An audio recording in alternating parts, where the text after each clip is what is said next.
जानते हैं जैन आगम शास्त्रों में वर्णित दो प्रकार के चैत्य वृक्षों के बारे में। तीर्थंकरों के चैत्य वृक्ष और व्यंतर जाति के देवों के चैत्य वृक्ष। भूत प्रेत पिशाच आदि व्यंतर देव मनुष्य लोक में आते जाते रहते हैं और जब वे आते हैं तो उनका मनपसंद स्थान होता है तरह तरह के वृक्ष। इसलिए त्रिसंध्या में इन वृक्षों के पास जाने से बचे। वहाँ मलमूत्र करना, थूकना, उल्टी आदि करना इत्यादि कार्य करने से बचे, वरना लेने के देने पड़ सकते हैं। तो जानते हैं किन किन वृक्षों के पास जाने से बचना चाहिए। तो जैन आगम शास्त्रों में दो प्रकार के चैत्य वृक्ष बताए गए हैं। तीर्थंकरों को जिस वृक्ष के नीचे केवल ज्ञान और केवल दर्शन की प्राप्ति होती है उसे चैत्य वृक्ष कहा जाता है। ये 24 तीर्थंकरों के 24 चैत्य वृक्ष अलग अलग जाति के समवायांग सूत्र आगम में बताए गए हैं। दूसरे प्रकार के चैत्य वृक्ष व्यंतर देवों की अपेक्षा से है। ये वृक्ष देवों के चित्त को प्रसन्न करने वाले, उनकी अपनी पसंद के अलग अलग प्रकार के होते हैं। जैसे पिशाच जाति के देवों के मनपसंद वृक्ष होते हैं कदम्ब वृक्ष, तो यक्ष जाति के देवों के पसंदीदा वृक्ष होते हैं वट वृक्ष।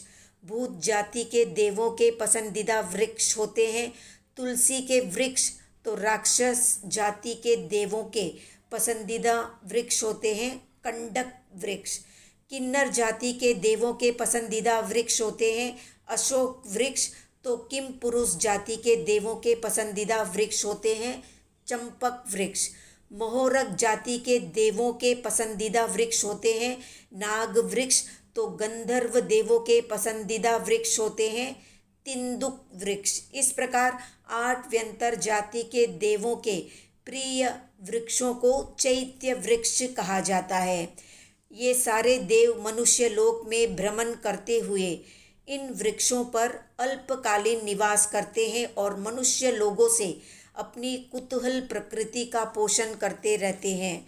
जैसे बच्चे कुछ समय खेल कूद कर मनोरंजन के लिए क्रीड़ा स्थानों में जाते हैं, भ्रमण करते हैं, मनोविनोद करते हैं और फिर अपने घर की ओर लौट आते हैं, ठीक वैसे ही ये देव भी मनुष्य लोक में बार बार आते जाते रहते हैं। इन सभी देवों को अवधि ज्ञान तो होता ही है, पर अल्प सीमा वाले अवधि ज्ञानी और अल्प उम्र वाले देव ही कुतूहल वृत्ति से मनुष्य लोक में भ्रमण करते हैं। यानी 10, 20, 40, 50, 60, 80 हजार वर्ष की उम्र वाले देव ही मनुष्य लोक में भ्रमण करते हैं। अधिक उम्र वाले और अधिक सीमा के अवधि ज्ञान वाले देव निष्कारण या बिना कारण के मनुष्य लोक में नहीं आते और न ही मनुष्य लोक में भटकते हैं। जैसे बाल वय या छोटी उम्र के बाद व्यक्ति खेल कूद मनोरंजन से निवृत्त हो जाता है और अपने संसार व्यवहार में या संसार के कार्यों में लग जाता है, ठीक वैसे ही प्रौढ़ उम्र के देव गंभीरता से अपने स्थान में प्राप्त सुख भोगों में लीन रहते हैं। 8 व्यंतर जाति के देवों के 8 चैत्य वृक्ष होते हैं और 10 भवनपति देवों के 10 चैत्य वृक्ष होते हैं। अब जानते हैं 10 भवनपति देवों के 10 चैत्य वृक्षों के नाम क्या क्या है उसके बारे में।